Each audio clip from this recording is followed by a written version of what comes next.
8절에서 17절 말씀 제가 봉독해 드리겠습니다. 하나님이 노아와 그와 함께한 아들들에게 말씀하여 이르시되 내가 내 언약을 너희와 너희 후손과 너희와 함께한 모든 생물 곧 너희와 함께한 새와 가축과 땅의 모든 생물에게 세우리니 방주에서 나온 모든 것 곧 땅의 모든 짐승에게니라. 내가 너희와 언약을 세우리니 다시는 모든 생물을 홍수로 멸하지 아니할 것이라. 땅을 멸할 홍수가 다시 있지 아니하리라. 하나님이 이르시되 내가 나와 너희와 및 너희와 함께하는 모든 생물 사이에 대대로 영원히 세우는 언약의 증거는 이것이니라. 내가 내 무지개를 구름 속에 두었다가 이것이 나와 세상 사이의 언약의 증거니라. 내가 구름으로 땅을 덮을 때에 무지개가 구름 속에 나타나면 내가 나와 너희와 및 육체를 가진 모든 생물 사이에 내 언약을 기억하리니 다시는 물이 모든 육체를 멸하는 홍수가 되지 아니할지라. 무지개가 구름 사이에 있으리니 내가 보고 나 하나님과 모든 육체를 가진 땅의 모든 생물 사이에 영원한 언약을 기억하리라. 하나님이 노아에게 또 이르시되 내가 나와 땅에 있는 모든 생물 사이에 세운 언약의 증거가 이것이라 하셨더라. 아멘. 아멘. 이번 주 오늘 말씀이 영원한 내 언약을 기억하리라입니다. 하나님은 언약을 맺으셨는데 영원한 언약, 바로 무지개 언약이죠. 이것을 내가 기억하리라. 이번 한 주 동안 영원한 내 언약을 기억하리라, 이 말씀을 새기면서 동일하게 2000년 전에 골고다에서 세운 그 십자가의 언약도 내가 기억하리라. 그리고 그것을 적용하는 모든 영혼들에게 구원을 주시고 생명을 주시고 그들의 인생을 보호하시는 그 하나님의 은혜를 기억하시기를 원합니다. 요즘 제가 중년의 삶을 살아가면서 참 얼마나 마음의 힘이 필요한지를 깨닫습니다. 어렸을 때는 함께 놀 수 있는 좋은 친구가 절대적으로 필요했습니다. 그래서 좋은 친구를 옆에 두고 함께 같이 있으면 천하를 얻은 것처럼 인생에 근심과 걱정이 없었습니다. 청소년기를 보내면서는 공부 잘하는 것이 인생의 최대의 관건이었던 것 같습니다. 공부만 잘하면 행복할 것 같았습니다. 좋은 대학만 가면 모든 삶이 다 해결되고 행복해질 것 같았습니다. 그래서 공부 잘하는 친구를 보면 얼마나 행복할까, 정말 기가 죽었습니다. 그러다가 대학 졸업을 앞두고 20대 후반에는 참 그 매력적인 여성과 결혼을 하는 것이 인생 최고의 행복의 요소라고 생각했습니다. 그래서 어떤 이성을 만나는가가 인생의 최대의 고민이고 숙제였습니다. 그런데 이제 결혼을 하고 자식들을 낳아 키우는 30, 40대를 보내면서는 이제는 그동안에 보이지 않았던 돈이 보여요. 그래서 참 돈이 좀 있었으면 좋겠다, 집이 있었으면 좋겠다, 좀 넉넉한 사람으로 이렇게 좀 살아가고 여행도 다닐 수 있는 사람 보면은 그 30, 40대 얼마나 부러웠는지요. 그래서 그때는 참 안정적인 삶이 참 많이 관건이었던 것 같습니다. 그러다가 50대를 맞이했습니다. 요즘 문득 묵상되는 것이 바로 마음의 힘, 인생을 경영할 수 있는 마음의 힘, 이것이 굉장히 내 인생 가운데 필요하구나, 이것을 느끼게 됩니다. 공자가요 50대가 되면 지천명이라고 했거든요. 하늘의 뜻을 안다고 했죠. 우리는 예수님 만났으니까 하늘의 뜻 알지 않습니까? 우리가 살아가는 삶의 구원이라는 명확한 것이 있지만 우리의 관심이 그렇다는 것이죠.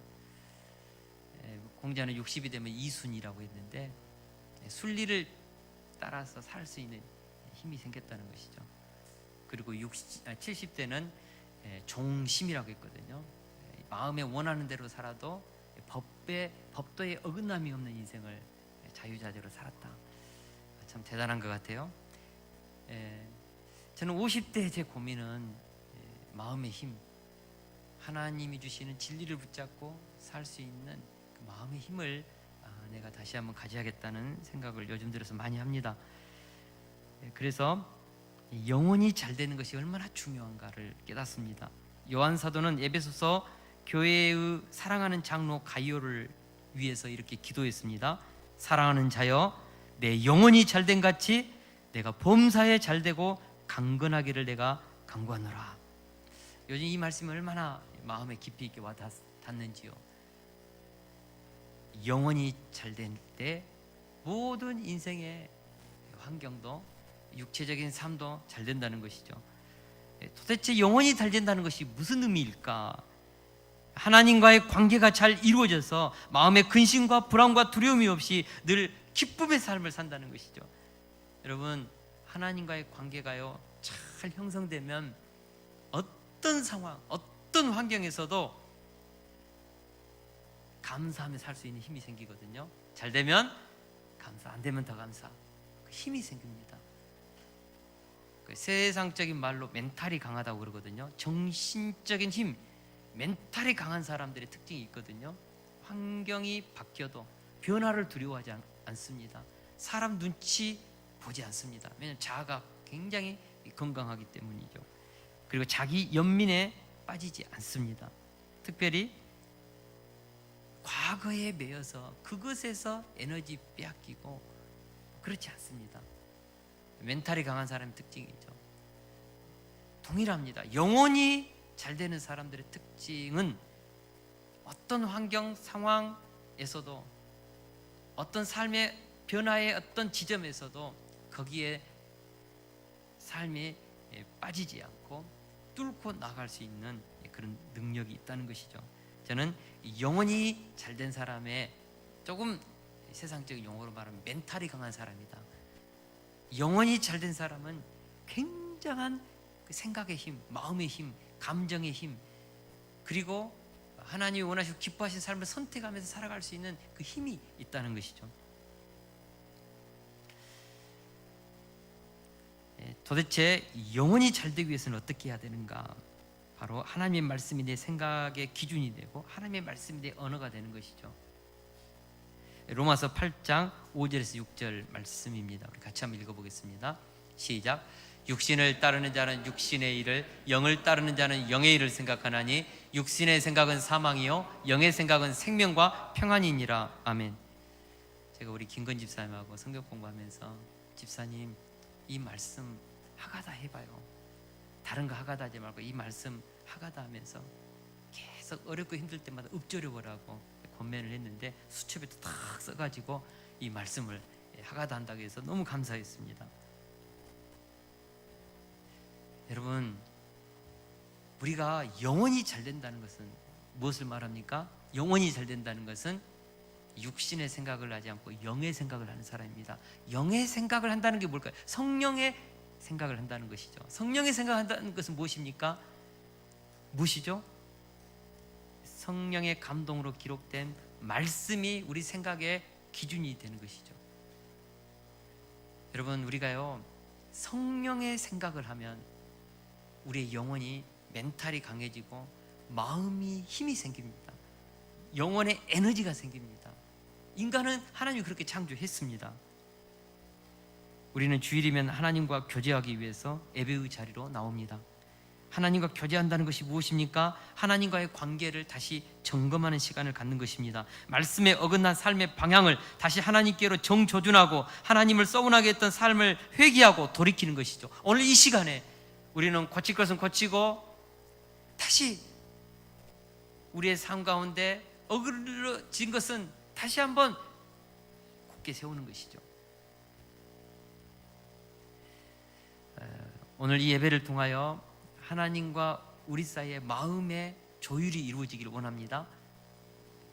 하나님과 우리의 마음이 불일치가 되어서 굉장히 삐그덕거리고 뭔가 이게 감정적으로 이게 일치가 되지 않을 때 굉장히 써먹하죠.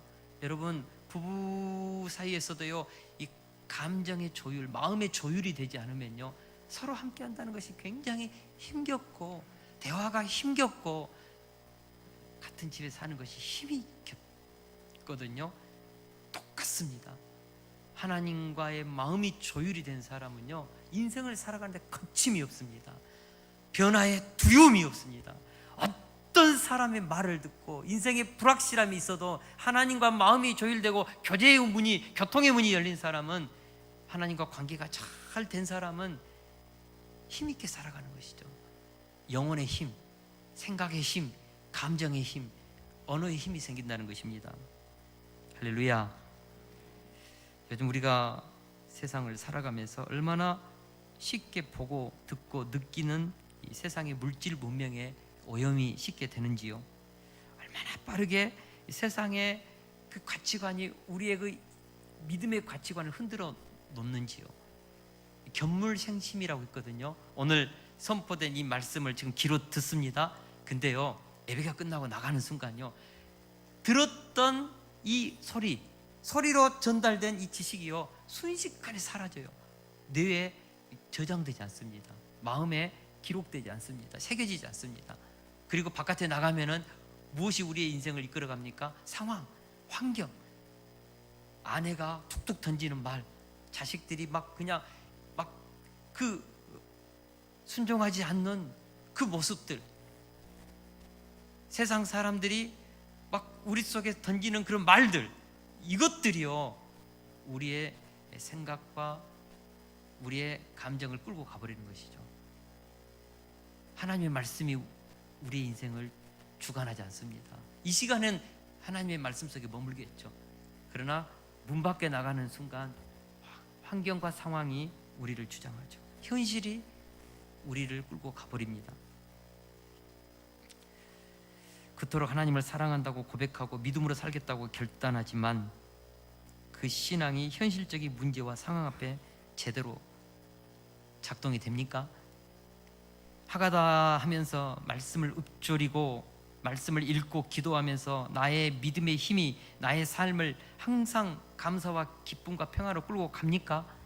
오늘 받은 이 예배의 은혜가 이번 한 주 동안 우리의 삶을 끌고 갑니까? 제가 이번 주에 가족과 좀 이렇게 잠시 휴가를 즐기다가요, 교통사고가 났습니다. 전봉준 탄생지 그 발기 기착점을 가려다가 앞에서 차가 꽝 부딪혀가지고, 와, 순식간에 하면서 하가다고 갔거든요. 이번 주 하가다, 이게요, 감정을 다스리지 못합니다. 마음에서 이게 막 감정이 막 오르고요, 나도 모르게 말은 하지 않지만 막 화가 나고, 그래서 제가 순식간에 생각해 봤을 때, 이야, 이게 안 되는구나. 하가다 해도 이 상황, 환경에 딱 들어가니까 환경이 나를 끌고 가죠. 그리고요, 이 문제를 처리하는 과정에서 계속해서 상대방이 막 괴롭히는 말을 하니까 막 그것에 대해서 그 말이 나를 막 탁 이렇게 차지해요. 말씀, 은혜, 이번 주에도 매일매일 나 성경 읽었거든요. 2000번 막 하가다 할 때도 있었거든요. 근데도 이 상황이 내 인생을 끌고 가는 것을 여러 번 체험합니다.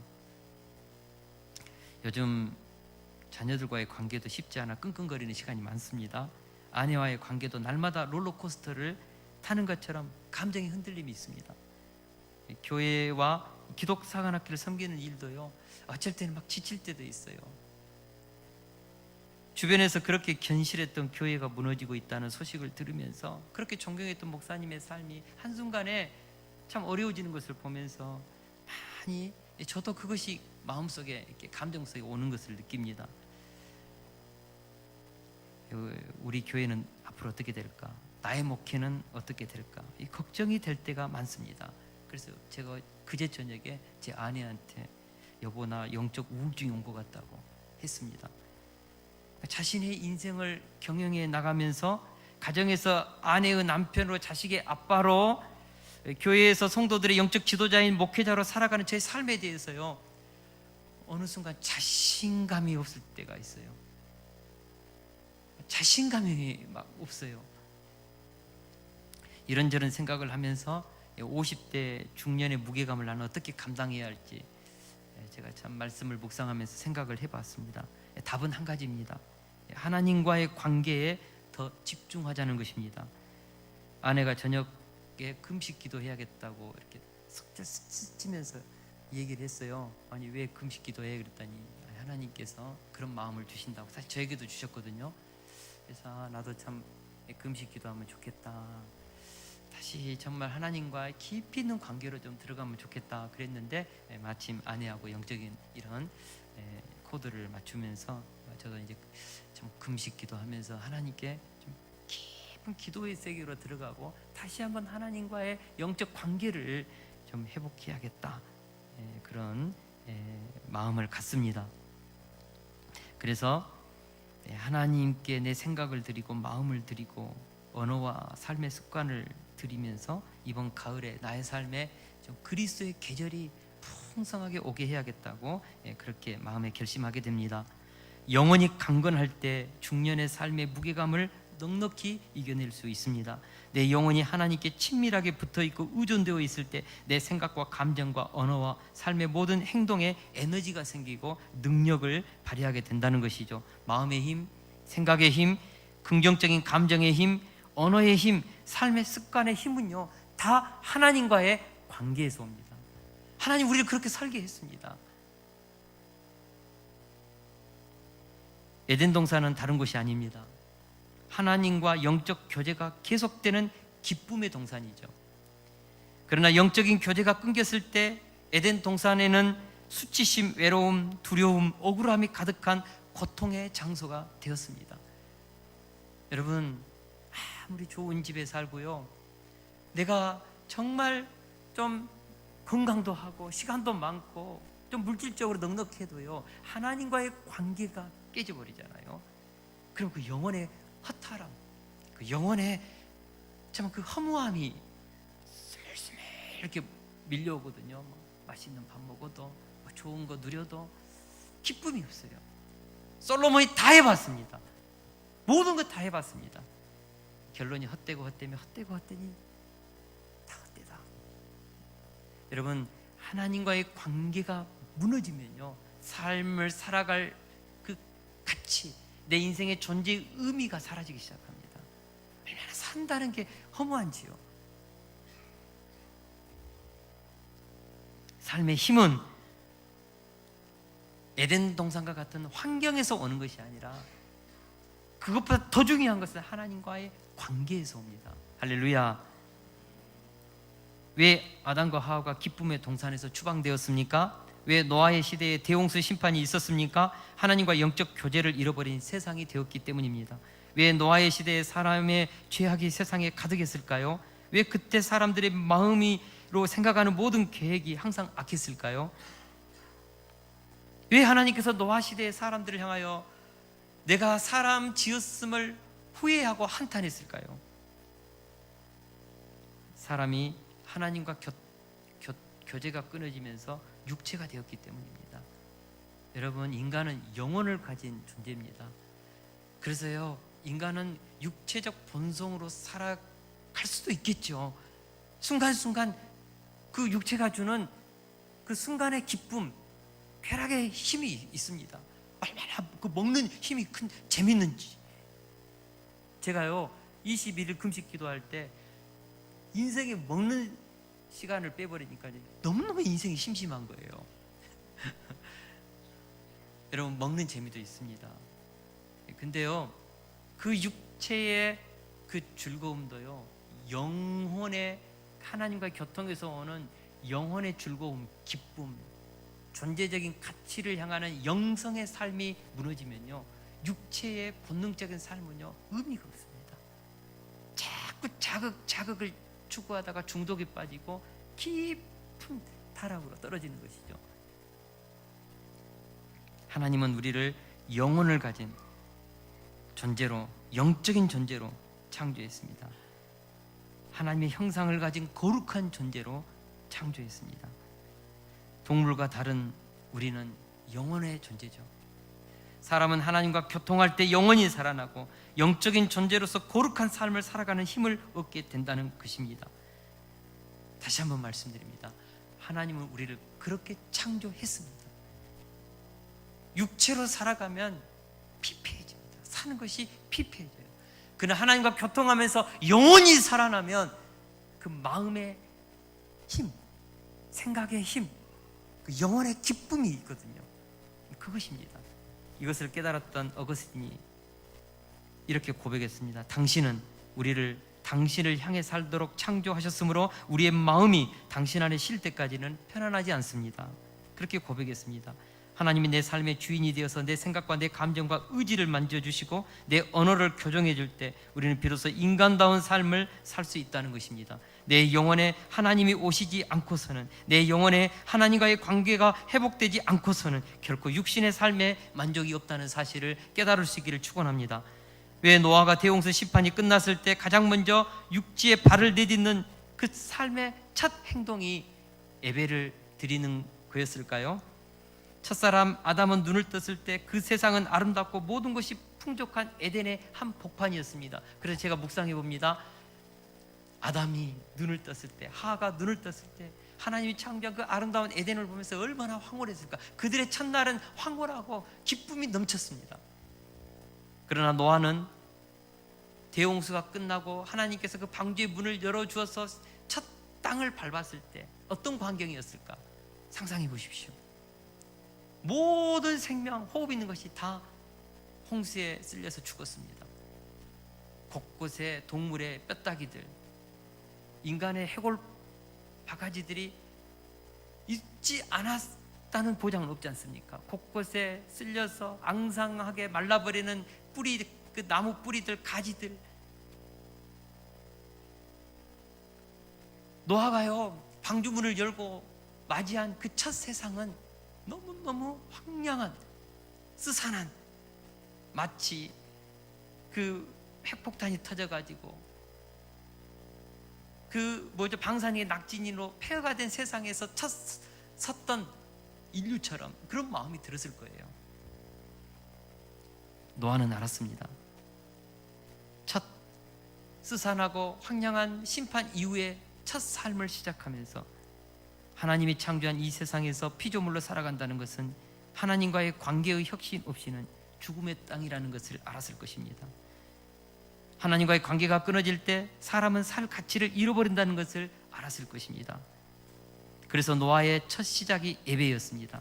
대홍수가 끝난 후 땅에 첫 발을 내딛는 첫날의 행동은 번제를 드리는 예배였습니다. 그 속에는 하나님께 대한 경외심, 하나님을 향한 찬양, 그리고 보호와 인도하심을 구하는 기도가 가득했을 것입니다. 보이지 아니하시지만 역사의 주인이시요, 생명의 주인이시요, 우주의 주인이시요, 만물의 주인이신 그 하나님을 묵상하면서, 하나님, 저 믿음으로 살게요. 홍수 심판 이전의 세대들처럼 그렇게 강포하고 흉악하게 하나님과의 교제가 깨져버린 앞전의 세대와는 다른 거룩한 삶 하나님 살게요. 이 결심과 결심을 하면서 첫 번제의 예배를 드리면서 결단했을 것입니다. 그런데 하나님께서 그 노아가 드린 그 첫 예배를 어떻게 받으셨는지 우리 8장 21절을 한번 읽겠습니다. 시작. 여호와께서 그 향기를 받으시고 그 중심에 이르시되 내가 다시는 사람으로 말미암아 땅을 저주하지 아니하리니 이는 사람의 마음이 계획하는 바가 어려서부터 악함이라. 내가 전에 행한 것 같이 모든 생물을 다시 멸하지 아니하리니. 우리는 이것을 앞 시간에 하나님의 유턴이라고 배웠습니다. 하나님이 마음을 바꾼 것입니다. 이전에 적용했던 하나님의 기준, 심판의 기준을 낮췄다는 것이죠. 왜 그렇습니까? 대홍수라는 어마어마한 심판으로 죄성이 가득한 인간을 다 멸망시켰지만 아담으로부터 시작한 인류의 새 역사가 실패하고 다시 노아를 통한 새 역사를 시작하는 그 시점에 있었지만 하나님은 알았던 것이죠. 노아야, 네가 아무리 결심하고 새롭게 새로운 인류의 새 역사를 시작하려고 새로운 예배를 드리면서 결심해도 어려서부터 아담 안에서 타락한 너희의 부패한 본성은 반드시 아담의 후예들처럼, 노아의 후예들도 그렇게 악이 강성하여서 또다시 하나님은 심판할 수밖에 없는 이 세상의 악의 열매들을 미리서 본 것이죠. 사랑하는 성도 여러분, 인간은요 너무너무 부패해서 그 본성이 결코 새로워지지 않을 거라는 것을 하나님이 아셨습니다. 한번 타락한 인간의 본성 아담 안에 있는 노아도, 그렇게 경건하고 의로웠던 노아의 가족도 결심으로 새로운 인류의 역사를 시작한다 할지라도 조만간 또다시 아담의 후손들이 겪었던 그 전철을 바쁠 것을 아셨다는 것이죠. 예레미야서 17장 9절에서 이런 사실을 아시는 하나님의 탄식이 고스란히 담겨 있습니다. 같이 한번 읽어보겠습니다. 시작. 만물보다 거짓되고 심히 부패한 것은 마음이라 누가 능히 알리오마는. 타락해버린 인간의 마음은 하나님의 창조한 모든 만물보다 더 부패했다는 것입니다. 여러분, 우리 한여름에요, 밥을 먹고 음식 찌꺼기 과일 같은 거 식탁에 올려놓고 깜박하면 저녁 때가 되면은 금세 신내가 나잖아요. 하루만 더 지나가면 곰팡이가 피고요, 정말 그렇게 상해버리는 것을 보게 됩니다. 노아가 결심한 그 마음, 새 마음도요, 시간이 지나면 한여름에 그 음식이 상하듯이 그 노아의 마음도 쉽게 상할 것을 하나님 아셨다고요. 아무리 노아가 하나님 앞에 예배를 드리면서 굳게 결심하고 이전 세대와 같은 다른 하나님을 경외하면서 살겠다고 결단해도요, 쇠도 녹슬고 금은도 시간이 지나면 녹슬는 것처럼 노아의 그 마음도 바뀌고 그 후손들의 마음도 이제는 죄로 인하여서 부패할 것을 하나님은 아셨다는 것입니다. 우리가 똥 냄새를 맡으면 기겁합니다. 부패한 음식 냄새를 맡으면 토할 것 같습니다. 저도요, 여름에 우리 교회 음식 조금 하루만 그 음식 쓰레기 안 가져가고 그거 이제 좀 챙기면요, 얼마나 거기서 시꺼먼 냄새가 나는지 막 토할 것 같은 역겨운 냄새가 나거든요. 우리가 알아야 합니다. 사람의 부패한 마음도요, 똥 냄새보다 더 더럽고 사람이 생각하는 것이 부패한 음식에서 풍기우는 역겨운 냄새보다 더 악취를 풍긴다는 사실을 알아야 합니다. 하나님께서 우리의 마음을 흠양하실 때 똥 냄새를 맡는 것처럼 만물보다 부패한 우리의 마음을 아신다고요. 어려서부터 악하게 생각이 그렇게 가버리는 우리의 그 정말 악한 부패한 생각을 아신다고요. 예수님 믿고 구원 받았습니까? 거듭났습니까? 새 마음으로 이번 한 주 동안 살려고 결단합니까? 부패한 마음속에 하나님이 어쩔 수 없는 우리의 그 타락한 본성 속에 맺을 열매를 다 알고 있습니다.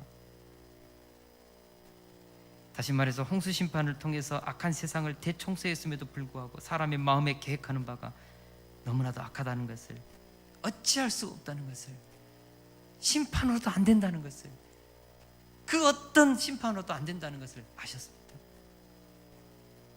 이것이 바로 하나님의 고민이요 딜레마였습니다. 만약 대홍수 이전과 같은 기준으로 타락한 사람들을 심판한다면 또다시 얼마 못 가서 대홍수 심판이 인류 역사 속에 내려져야 한다는 사실을 아신 것입니다. 그러면 하나님은 이 문제를 어떻게 해결하고자 하십니까? 우리 9장 11절에서 13절을 같이 한번 읽어보겠습니다. 시작. 내가 너희와 언약을 세우리니 다시는 모든 생물을 홍수로 아니할 것이라. 땅을 멸할 홍수가 다시 있지 아니하리라. 하나님이 이르시되 내가 나와 너희와 및 너희와 함께하는 모든 생물 사이에 대대로 영원히 세우는 언약의 증거는 이것이니라. 내가 내 무지개를 구름 속에 두었나니 이것이 나와 세상 사이의 언약의 증거니라. 아멘. 하나님은 노아와 언약을 세우셨습니다. 성경에서 말하는 언약이란 하나님께서 당신의 성품과 권위를 근거로 하는 인간에 대한 하나님의 약속입니다. 원래 언약이란 상호 계약적인 성격을 지니고 있어서 약속에 임한 쌍방이 동등한 입장에서 공동의 이익을 추구하기 위해서 선행 조건이 전제됩니다. 그래서 이 선행 전제 조건이 깨지면 쌍방의 언약도 깨지는 것이죠. 이것이 인간들이 맺는 언약입니다. 조건이 만족될 때만 약속은 성립되는 것이죠. 그러나 본문에 언급된 이 언약은 어떤 조건이 선행되지 않을 뿐 아니라 언약의 주도권을 하나님만이 가지고 계시다는 점에서 은혜의 언약, 사랑의 언약입니다. 11절에서 13절에 보니까요, 내가라는 말이요 무려 3번이나 반복됩니다.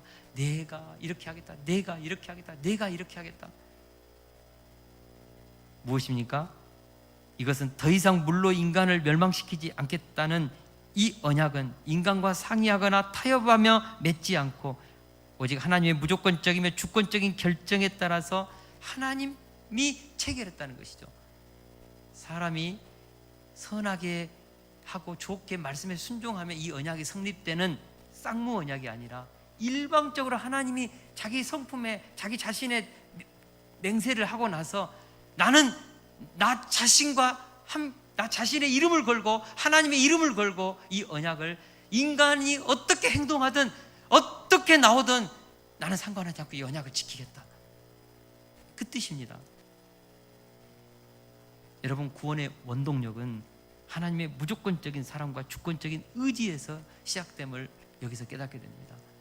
사람의 선행적인 행동에서 하나님의 어떤 희망과 구원의 원동력이 나오지 않는다는 것이죠. 구원은 철저하게 하나님 자신의 마음에서 하나님의 결심에서 나온 구원이지 인간의 선행적인 조건에서 어떤 구원이 나올 수 없다는 것이죠. 그래서 다른 종교에서 말하는 모든 자력적인 구원은 다 거짓말입니다.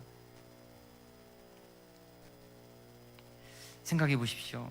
만약 다시는 모든 생물을 홍수로 멸하지 아니할 것이라는 이 언약이 없어서 대홍수 심판이 계속해서 반복된다면 우리는 얼마나 큰 공포 속에 살까요? 죄를 범할 때마다 하나님이 홍수 심판을 내리셔서 쓸어버린다면 얼마나 두렵겠습니까? 우리는 너무나 부족하고 죄성이 넘쳐서 수시로 죄를 범하죠. 근데 그때마다 하나님께서 우리를 때리신다면 우리 인생이 어떻게 되겠습니까? 제가 사도행전을 읽으면서 아나니아 삽비라 그래도 괜찮았거든요. 그럼에도 불구하고 그의 하나님께 드리는 그 물질에 대한 동기가 올바르지 못했다고 해서 두 부부를 하나님이 그들의 생명을 취했거든요. 만약 그런 일들이 지금 우리 교회에서 이 시대의 교회 공동체에 벌어진다면 매일매일 교회 공동체 안에서 장례하는 일들이 많아질 거예요. 교회 공동체 사라질 거예요. 근데 우리 하나님께서 그 기준을 정하지 않았다는 것이죠. 하나님은 다시는 홍수로 세상을 멸하지 않으시겠다고 그 언약의 증거로 무지개를 구름 속에 두었습니다. 구름이 온 땅을 덮을 때에 무지개가 구름 속에 나타나면 하나님이 언약을 기억하시고 홍수를 내리지 않으신다는 것입니다. 무지개가 언약의 증거입니다. 증거, 사인 그 뜻이죠. 무지개는요 영어로 레인보우입니다. 레인보우. 레인, 비와 바우라는 활이 결합된 단어죠. 무지개는 활 모양으로 생겼습니다. 무지개라는 말의 히브리 원어는 케세트로 활을 의미합니다. 그래서 전쟁의 무기인 활이, 그런데요 이 전쟁의 무기인 활이요 이 무지개가 어디를 향해 있습니까? 하늘을 향해 있죠. 지상을 향하여 무지개가 이렇게 있지 않고 하늘을 향하여 이렇게 있죠. 여러분, 이 활을 어디를 향하여 쏘는 것이죠? 하늘을 향하여 쏘는 것이죠. 이게 무슨 말씀입니까? 하나님께서 자신의 심판의 도구인 활을 사용하지 않겠다는 의미입니다.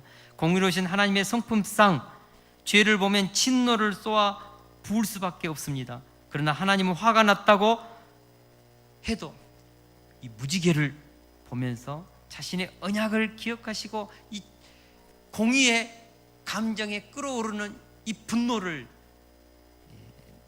내려놓겠다는 것이죠. 그래서 하나님은요 이 세상에 벌어지는 소돔과 고모라와 같은 정말 이 사악한 이 범죄의 현장을 보면서 대홍수 이전 같으면 당장에 하늘에서 불이 내리든지 땅이 갈라지든지 해야죠. 그럼에도 불구하고 하나님께서 너희는 만물보다 부패한 본성을 가졌지, 너희가 이런 행동을 할 수밖에 없지, 저 인간 내가 참아야지. 그런다고 해서 하나님의 공의가 곳곳에서 행해지고 있지 않다는 뜻은 아닙니다. 행해지고 있습니다. 그러나 범우주적인 지구적인 이 공의의 실행은 마지막 날까지 하나님께서 참겠다는 것이죠. 하나님은 언약의 무지개를 보면서 자신이 맺은 언약을 기억하시고 참으신다는 것입니다. 9장에 언약이라는 단어가 7번 나옵니다. 이는 하나님이 참고 또 참고 약속을 반드시 지키시겠다는 의미입니다. 하나님은 무지개 언약의 표징을 삼으시고 스스로 그 언약에 매이셨습니다. 그러므로 이 무지개 언약은 은혜의 언약이요 사랑의 언약이요 화평의 언약입니다. 할렐루야. 이 무지개 언약은 후에 예수님을 통해 이루실 십자가의 예표가 되는 것이죠. 하나님은 우리가 범한 죄에 대해서 그 진노를 우리에게 쏟아붓지 않습니다. 죄 없는 하나님의 아들 예수님께 하나님의 진노를 쏟아 부으신 것이죠. 우리에 대한 심판도 예수 그리스도를 보고 용서하시고 접으시는 것이죠. 로마서 3장 22절에서 25절을 우리 같이 한번 읽겠습니다. 시작. 모든 사람이 죄를 범하였음에 하나님의 영광에 이르지 못하더니 그리스도 예수 안에 있는 속량으로 말미암아 하나님의 은혜로 값없이 의롭다 하심을 얻은 자 되었느니라. 이 예수를 하나님이 그의 피로써 믿음으로 말미암는 화목 제물로 세우셨으니 이는 하나님께서 길이 참으시는 중에 전에 지은 죄를 간과하심으로 자기의 의로우심을 나타내려 하심이니. 아멘. 하나님은 예수님을 화목 제물로 삼으시고 그 피를 믿는 자의 그 피를 통하여서 믿는 자의 죄를 간과해 주겠다고 했습니다. 간과하다는 것은요, 눈을 감다는 것이거든요. 분명히 죄가 있음에도 불구하고 하나님께서 십자가의 그 보혈을 보고 그냥 덮어주시겠다는 것이죠. 이것이 눈 감아주는다는 의미인 간과라는 의미입니다. 내 죄를 볼 때는 당장 심판하셔야 마땅한데 예수님의 대속의 피 때문에 진노를 참으시는 것입니다. 비가 억수같이 쏟아지다가도 구름 사이에 무지개가 뜨면 비가 그치는 것이죠. 이와 같이 하나님의 심판의 손이 올라갔다가도 우리가 예수님의 십자가를 붙잡고 주님께 나가면 주님의 심판의 손이 내려오는 것입니다. 아무리 하나님의 공의가 무섭게 들끓어도 십자가를 붙잡고 나가면 하나님께서 길이 참으시는 중에 전에 지은 죄를 간과한다는 것입니다. 이것이 십자가의 언약입니다. 십자가의 언약은 은혜의 언약입니다. 할렐루야. 제가 이번 주 학가단 말씀을 혼자 이렇게 읊조리면서 내가 내 무지개를 구름 속에 두었다, 이 말씀이 이렇게 해석이 되었습니다. 내가 내 복음을 골고다의 언덕 위에 두었다. 그리고 우리 이것이 나와 세상 사이에 세운 언약의 증거다. 그러니까 우리 하나님께서 2000년 전에 골고다에서 이 세상에 존재하는 모든 인류와 세운 언약이 바로 십자가의 언약이라는 것이죠. 이 언약을 세웠습니다. 5000년 전에 노아와 처음 이 땅에 와서 그가 드린 그 번제의 흠양을 하면서 세웠던 이 무지개 언약이 5000년 이후 지금을 살아가는 우리 시대에도 동일하게 효력을 발휘하는 것처럼 2000년 전에 골고다의 언덕에서 인류와 맺은 십자가의 이 언약이요, 지금도 효력을 발휘합니다. 예수 그리스도의 십자가의 보혈을 의지하여 나온 사람들에게 하나님은 그들의 죄를 간과해 주시고 그들의 죄를 용서해 주시고 하나님의 자녀로 받아주시고 그들을 하나님의 용서 안에서 구원받은 백성으로 살아가도록 이끌어낸다는 것이죠. 이것이 십자가의 언약입니다. 할렐루야. 무지개는 하늘과 땅을 연결하는 의미도 있습니다. 십자가가 그렇습니다. 죄 때문에 하나님과 관계가 단절되었습니다. 그런데 예수님의 십자가 때문에 하나님께 나갈 수 있는 새로운 살 길이 열리게 되었다는 것이죠. 히브리서 10장 19절에서 20절을 우리 같이 한번 읽겠습니다. 시작. 그러므로 형제들아, 우리가 예수의 피를 힘입어 성소에 들어갈 담력을 얻었나니 그 길은 우리를 위하여 휘장 가운데로 열어놓으신 새로운 살 길이요 휘장은 곧 그의 육체니라. 아멘. 우리가 예수님의 십자가의 보혈의 피를 의지하여 우리 주님께 나가면요, 어떻게 한다고요? 하나님께서 우리의 죄를 간과하시고 우리에게 살 길을 열어주신다는 것이죠. 사랑하는 성도 여러분, 골고다에서 2000년 전에 우리를 위해서 흘리신 십자가의 언약은 영원한 언약입니다.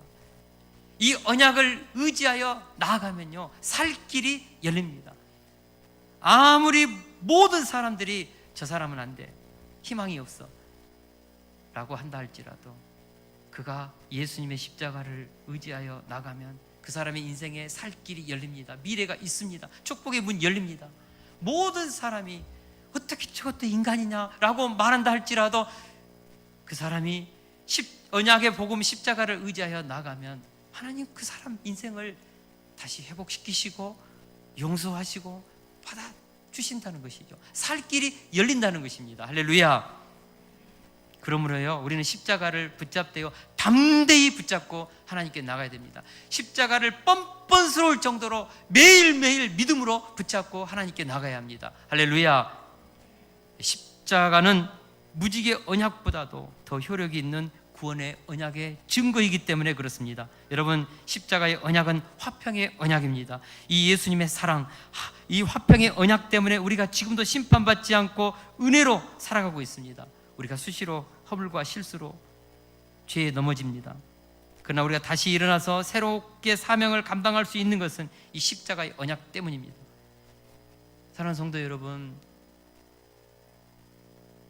서로에게 우리 판단 돌 내려놓아야 합니다. 그 사람이 어떻든 십자가의 은혜 안에서 살아가고 있다면 하나님이 용서하셨기에 우리도 용서하고 받아주고 사랑하고 함께 손을 잡고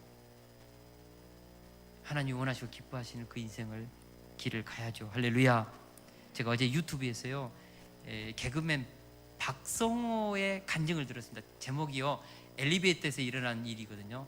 그래서 차도 좀 제목이 희귀해서 한번 들어봤습니다. 굉장히 은혜를 받았습니다.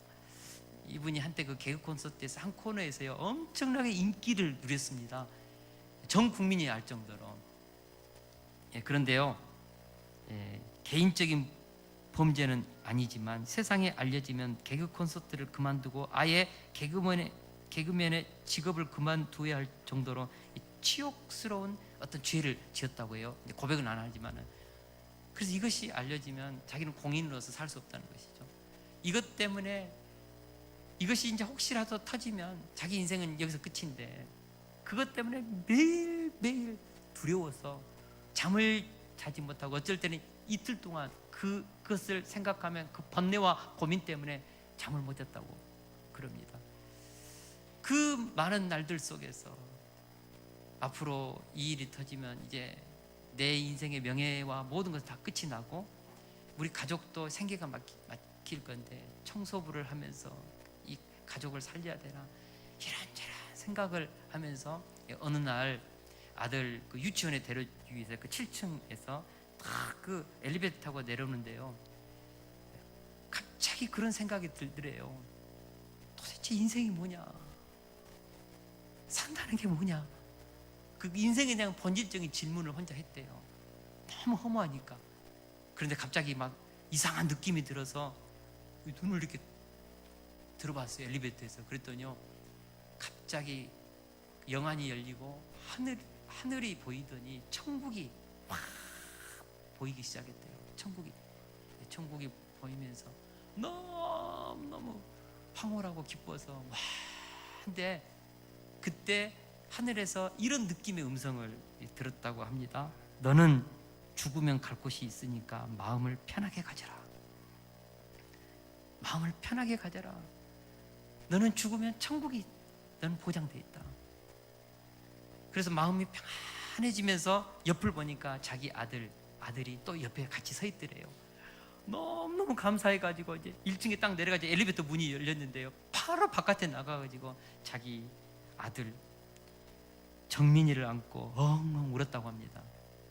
정말 사람들이 뭔 일이 일어나는지 할 정도로 펑펑 울었다고 했습니다. 자신의 씻을 수 없는 치욕적인 죄에도 불구하고 하나님께서 자신을 사랑해 주신 것입니다. 세상에 알려지면 공인으로서 더 이상 방송을 할 수 없는 추악한 실수를 범했다 할지라도 너는 천국 백성이다, 너는 구원받은 내 자녀라는 그 하나님의 음성과 천국에 서 있는 그 모습을 하나님께서 보여주시면서 힘내라는 것이죠. 마음 편하게 가지라는 것이죠.